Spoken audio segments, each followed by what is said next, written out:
Atlanta Radio. I remind you once again that we will be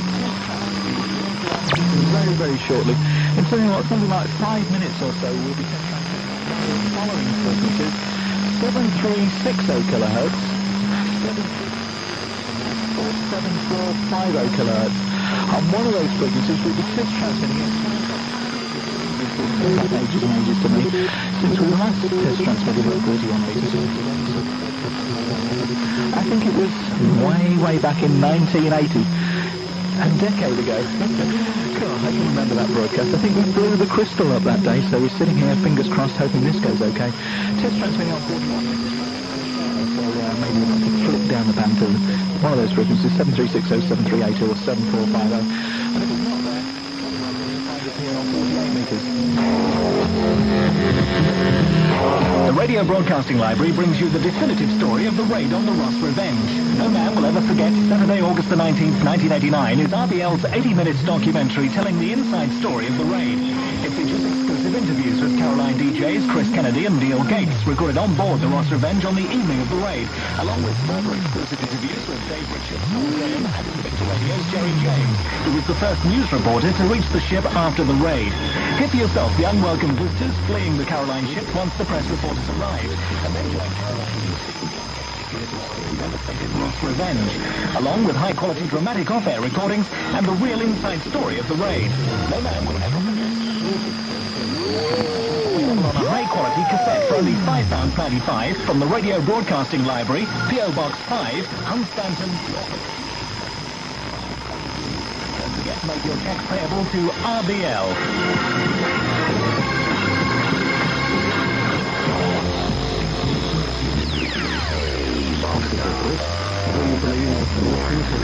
Stories are made of him. We are Atlanta Radio, and those are Simple Minds. We'll be back, and we'll be opening up that big new schedule with lots of good programming for you on 41 meters and 7310 kilohertz. So listen out for that. Right, we have to tell you now that if you tune down to the 41 meter band on 7360, 7380 or 7450 kilohertz, you should find Atlanta Radio test transmitting. We hope so. Fingers crossed. We hope it is going okay. And we are testing on 41 meters. Thank you for the day. McCall covered it not so long ago, but the Kinks did it first time around in 1968, and that was Ray Davis and the boys, and a record called Days. And the last time radio we closed down in 1982. It's years and years ago since I played that.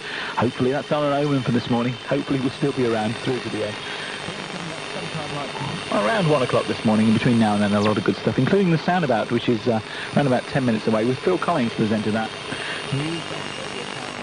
News on the broadcast bill. We'll have a whole heap of information about that, and we'll also have a look at Jazz FM, Britain's newest ILR incremental station. The next record coming up is one you will either love or hate. I personally love it. You may hate it. It is the new single from Fish. This is A Gentleman's Excuse Me. It's Atlanta Radio, broadcasting on 48 and 41 meters at the moment. That test transmission going on in parallel. All very, very close, depending on where we started to tape. That's an in-joke. On 7360, 7380 or 7450 kilohertz, just one of those three frequencies, we will be on testing on 41 meters through to the end of the broadcast this particular morning. So you can try now. This morning, I'll remind you once again, 20 years on this particular month, in March 1970, the Mebo 2, that brightly coloured ship, that brightly painted ship, came from the coast of Holland to the Essex coast, anchored off the English coast, and caused one hell of a storm when it arrived. We talked to Roger Twiggy Day a little later this morning. He'll be telling us exactly what he remembers about those wonderful days 20 years ago. Auf dem 48 Meter Kurzwelle mit Musik und Informationen für freies Radiokunden in Europa.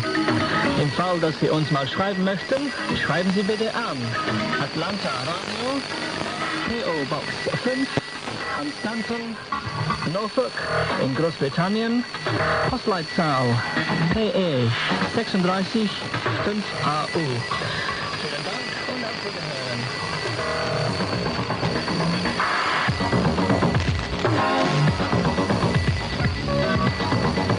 The Radio Broadcasting Library have obtained exclusive rights taken on board the Rough Revenge after the August the 19th raid. Later this morning in a Southend-on-Sea special, Atlanta Radio's Nick Bradbury talks to former R&I program controller Roger Twiggy Day. Life on board the Mevo 2 in those early months of 1970. As we remember R&I 20 years on. R&I, where the music.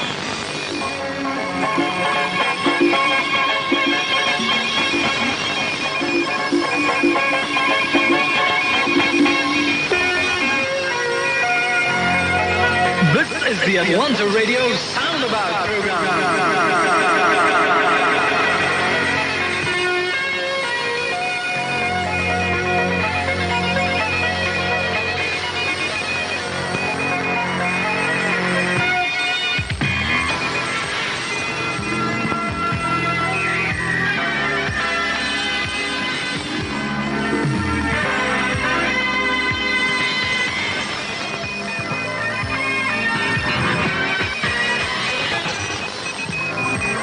Welcome to Atlanta Radio's look at the latest events in the radio world.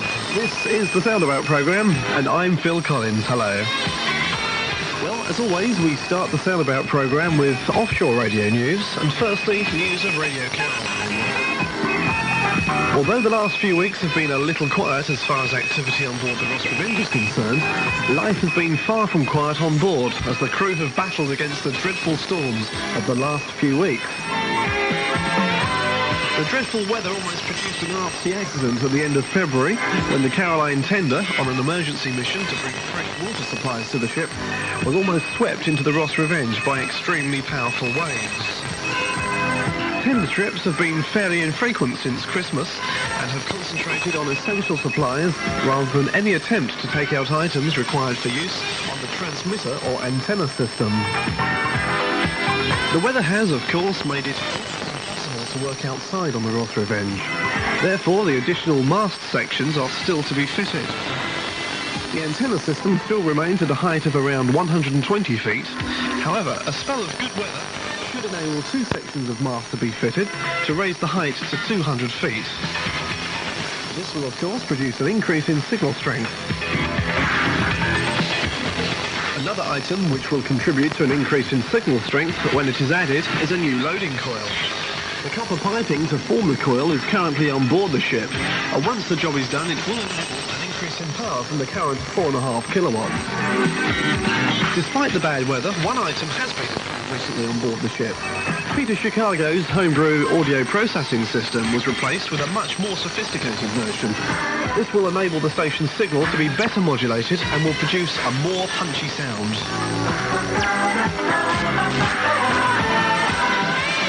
Despite the apparent lack of problems on board the Ross Revenge, we cannot state too strongly how difficult the future looks for Caroline.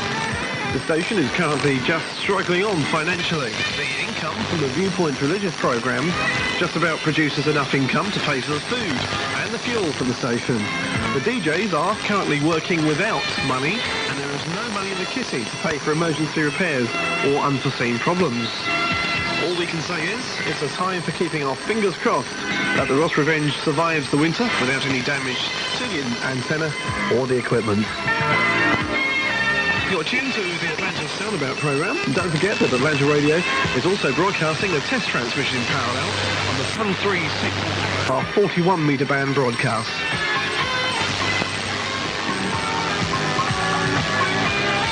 We move on now to news of the forthcoming broadcast bill, and firstly, for once we have a little good news. We now believe that the bill will not become law until October this year instead of August as we had first thought. We have received many letters recently asking for more details of the new bill in terms of its effect on free radio stations and, in particular, on the UK shortwave scene. So we thought we would briefly outline the main points of the new legislation and the effects that they will have. The bill itself can be viewed as an almost exact copy of the Irish government's legislation, which has made it very difficult for free radio stations to continue broadcasting in the Irish Republic. In terms of UK shortwave stations, one major change will come, with the clause in the bill making it an offence to manage or help run a station. This will make it an offence to run a mailing address, therefore UK stations will have to switch to continental addresses. become an offence to record programmes for an unlicensed radio station or to advertise on these stations. Therefore, adverts for Anorex UK, Broadcasting Library, Activity Magazine and other UK advertisers will become, alas, a thing of the past. In addition to this, magazines such as Activity Magazine, which are currently 100% lawful in that they only report on land-based pirates and are therefore not subject to the Marine Offences Act restrictions on publicity for unauthorised stations, will also become illegal, as it will become an offence to promote stations or to inform the public of frequencies and times, etc.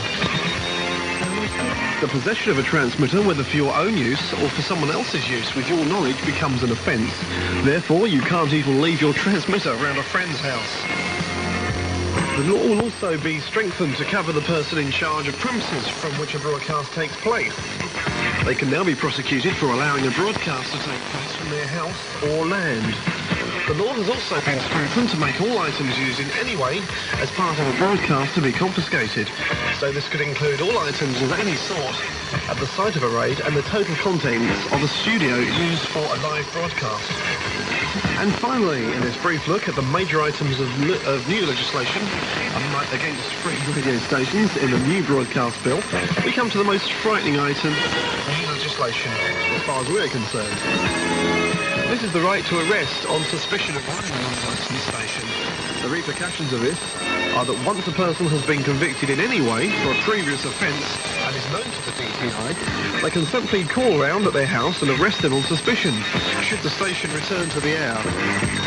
In its widest sense, it means that if any of the UK shortwave operators are known to the DTI, they can expect a visit at their homes should their station broadcast after October 1990. And that, take it from me, is not a pleasant thought. Coupling that to the increase in fines, and you can understand our decision to close Atlanta Radio once the bill becomes law. We would be very interested in hearing from any other UK operators with any thoughts that they may have on the difficult future facing the UK shortwave scene. That mailing address, as always, is Atlanta Radio, PO Box number 5, Hunstanton in Norfolk, and the postcode PE36 5AU. The other side of the broadcasting bill is, of course, the promise of the opening up of the UK's airwaves to over 300 new radio stations. At first sight, this seems to be some sort of compensation for the signing up of legislation against the UK's free radio operators.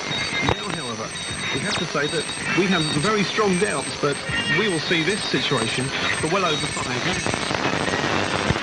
The first item of worrying news that reaches us suggests that the authority will only be able to licence around 30 new stations every year.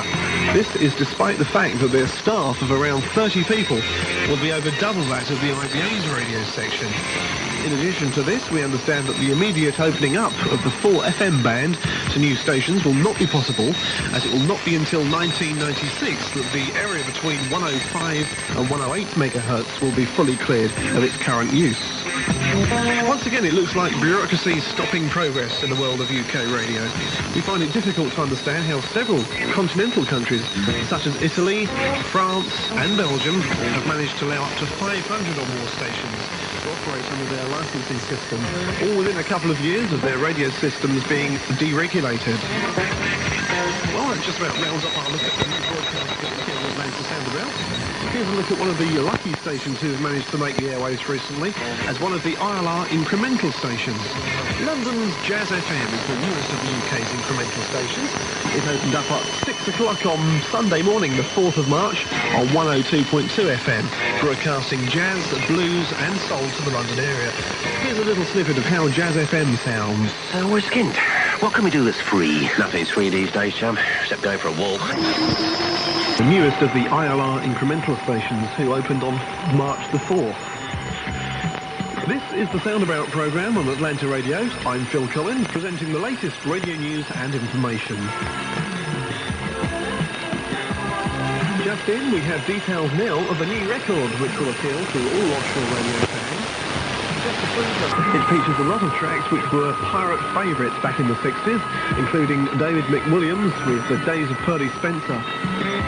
What makes this album special is the fact that it also includes Radio Caroline and Radio London jingles between the tracks, along with excellent sleeve notes covering the story of the 60s stations, and also features an excellent cover shot of the Mi Amigo. So if you would like to get hold of the album, or better still, hear the jingles in CD quality, a reference number is EMI CDP 7938312 for the CD, and we guess it's something similar for the LP and cassette. And by the way, well, after that short advert for EMI records, it's time for some of our own.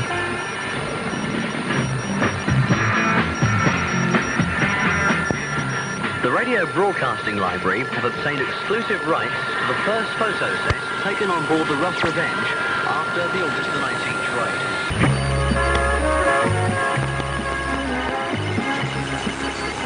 20 years ago this month, in March 1970, a brightly painted radio ship anchored off the coast of England and started what was probably the most excited period of radio listening for radio fans in the 1970s. That ship was the Mevo 2, and that station was Radio North Sea International. Atlanta Radio Soundabout.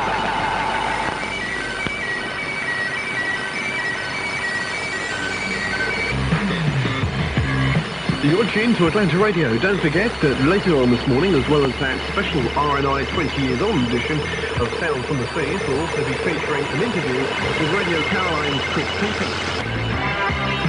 After 3.5 years of shortwave broadcasting, WFRL closed in February of this year.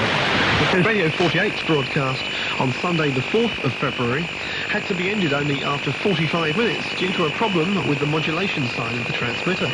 For more details about future plans for Radio 48, you can contact them at the PO Box 5 Hunstanton address.